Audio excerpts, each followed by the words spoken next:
नमस्कार. रणरागिणी न्यूजमध्ये आपले स्वागत. बार्शी तालुका व शहर पोलीस ठाणे यामध्ये गुन्ह्याचे प्रमाण दिवसेंदिवस वाढत चालले असल्याचे दिसून येत आहे.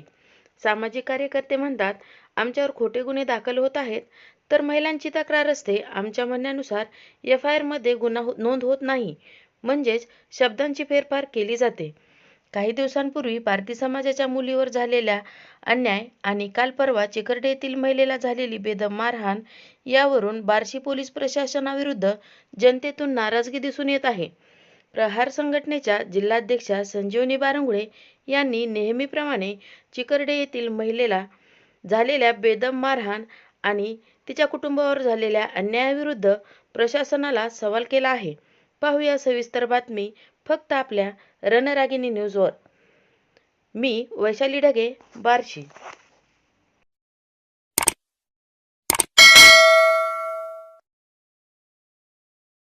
मी संजीवनीताई बारंगुळे, प्रहार संघटनेच्या सोलापूर जिल्हाध्यक्षा. आज चिखर्डे येथे एक पीडित शेतकरी महिला यांच्याकडे आम्ही भेटीला आलेलो आहोत. गेल्या 2-3 दिवसापूर्वी या महिलेला शेतामध्ये एका शेजारच्या शेतकरी कोंडारी या शेतकऱ्यांनी त्यांना मारलेला आहे. त्याचं कारण असं आहे, ही पीडित शेतकरी महिला जी आहे ती स्वतःच्या एक वयोवृद्ध आई बाबांजवळ राहतात. त्यांना मागं पुढं बघायला कुणी नाही आहे. त्यांचा जो भाऊ होता तो मयत झालेला आहे आणि म्हातारी आईबाबांची सेवा म्हणून त्या इथं राहत आहेत आणि त्या जे शेती आहे ते वहिवटत आहेत. त्यांच्या शेतामध्ये आता उभं पीक आहे ते कांद्याचं होतं आणि शेजारील जी शेतकरी आहे त्यांनी त्यांच्या शेतातील टेम्पोमध्ये भरलेला कांदा, जेणेकरून त्यांच्या शेतात रस्ता नसताना सुद्धा टेम्पो त्यांच्या उभ्या पिकातून कांद्यातून घातलेला निदर्शनात आलाय. आम्ही स्वतः ते पाहिलेलं आहे. आता कुणी म्हणत असेल की बाबा तो रस्ता आहे, त्या रस्त्यानेच आमचा टेम्पो जात होता आणि त्या टेम्पोनं जात असताना ह्या महिलेनीच अडवला, रस्ता अडवला, उभं पीक म्हणजे कांदा आहे तो घेऊन जात होते, शेतकऱ्याचं एखाद्या नुकसान होऊ नये म्हणून आम्ही तो रस्त्याने टेम्पो घालत होतो. त्यांना कळालं पाहिजे की आपलं एक गुंजभर जरी इकडे तिकडे गेलं तर आपण एकमेकाला भांडतो, पण एखाद्या शेतकरी महिला जर शेती वहिवटत असेल, रक्ताचं पाणी करून उभं पीक घेत असेल आणि त्या पिकातून जर तुम्ही शाणे लोक शेतकऱ्याचा वैरी असल्यासारखा जाणून आता आम्हाला या प्रकरणात दिसून आलेलं आहे. तर उभ्या पिकातून कांद्याच्या ह्याच्यातून तो टेम्पो घालून जात असताना त्या महिलेने अडवलं. तर त्या महिलेने का अडवलं म्हणून त्यांनी शिवीगाळी तर केलीच आहे. तसे काही व्हिडिओ पण आहेत.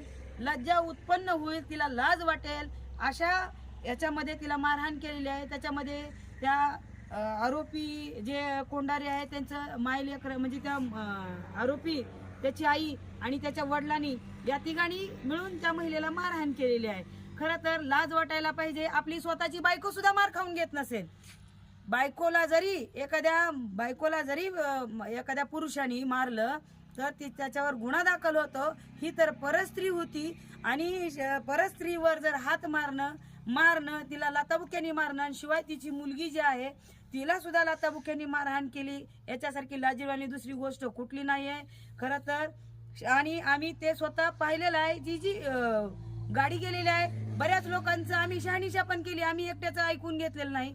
आम्ही स्वतः पाहिलंय की बाबा ही खरंच पीडित महिला जी आहे, शेतकरी महिला, तिला मारहाण केलेली आहे का, खरंच तो टेम्पो आहे तो तिच्या शेतातून गेलेला आहे का.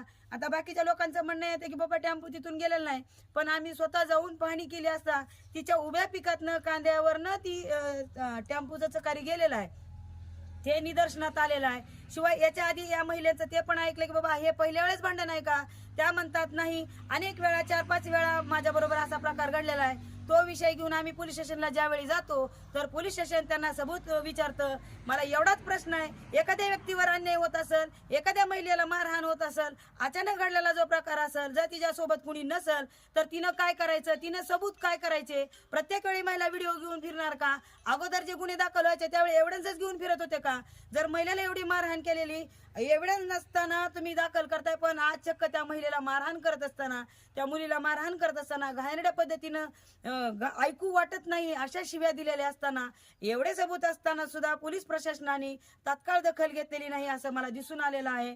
शिवाय जे काही गुन्हा दाखल झालेला आहे त्या एखाद्या महिलेला मारहाण करणं, शिवीगाळी करणं, लज्जास्पद वागणूक देणं, याच्यावरती कलम कुठलं लागतं, काय लागतं हे सुद्धा प्रशासनाला माहीत असायला पाहिजे. तेही मी त्या ताईंना विचारलं तर ताई म्हणत होत्या की ताई मी सगळं सांगितलं, सगळं ऐकून घेतलं, परंतु तात्काळ त्यांनी दखल घेतलेली नाही आणि जे काही सांगितलंय त्या पद्धतीनं ते जे FIR दिलेलं आहे त्या पद्धतीने ते कलम लावलं असं म्हटलेले आहेत.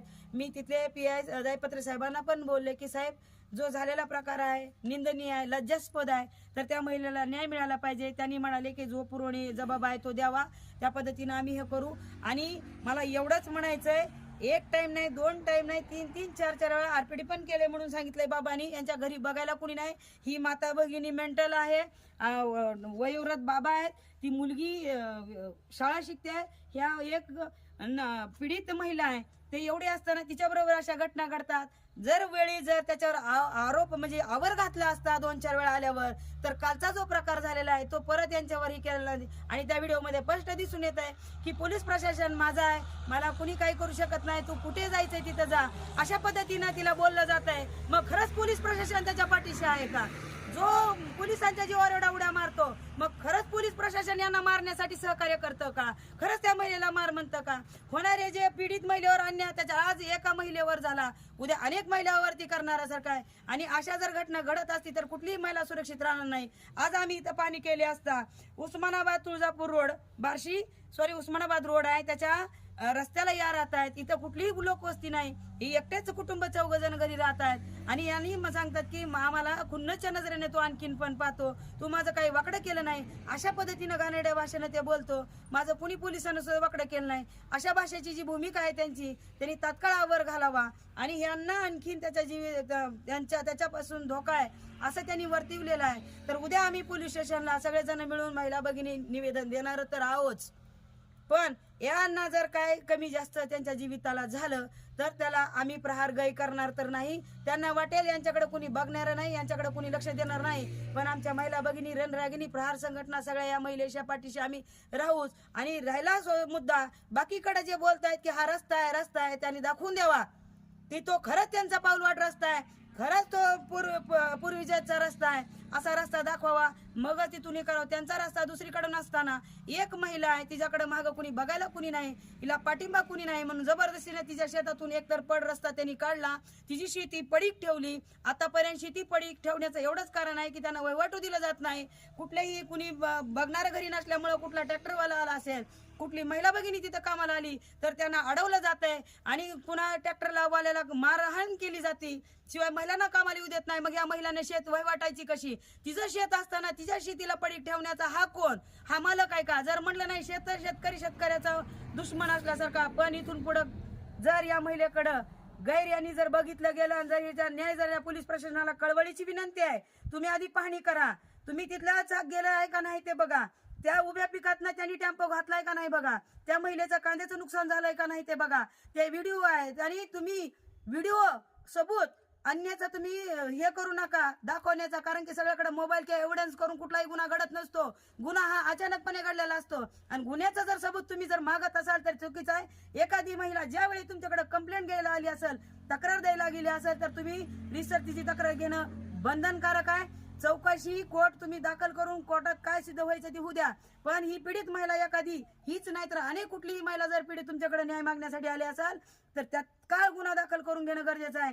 जर तात्काळ गुन्हा दाखल करून घेतला नाही तर पुढील समोरील जो आरोपी आहे तो गावगुंड असेल, त्याला आणखीन पोच होतं, त्याला ताकद भेटते की पोलीस प्रशासनानं माझं काही वाकडच केलं नाही. त्याचं वाकडं करायला जास्त वेळ लागत नाही. एखाद्या महिलेकडं जर वाकड्या नजरेने बघत असेल, अंगावर स्पर्श करून मारायला हाणायला येत असेल तर त्याची बायको सुद्धा स्वतःची मार खाणार नाही. अशा एखाद्या महिलेच्या अंगावर गेला त्याचा तर आम्ही महिला भगिनीकडून जाहीर निषेध करतोच. पण जोपर्यंत जे व्हिडिओ प्रमाणे किंवा तिनं दिलेल्या तक्रारीप्रमाणे जर गुन्हा तात्काळ दाखल करून घेतला नाही तर या ताई तर म्हणालेल्याच आहेत. पण मी SP पाशी जाऊन बसल, DYSP साहेबापाशी जाऊन बसल. शेवटी हिवाळी अधिवेशन गाजवल्याशिवाय मी तिथं राहणार नाही. दरवेळेला अधिवेशनाच्या वेळी अशाच प्रकार घडून येतो. गेल्या पावसाळी अधिवेशनाचा विषय सगळ्या महाराष्ट्राला माहीत झाला आणि त्याच्यामध्ये पाठीशी घालण्याचा प्रयत्न केलेला अधिकारी राहिला नाही.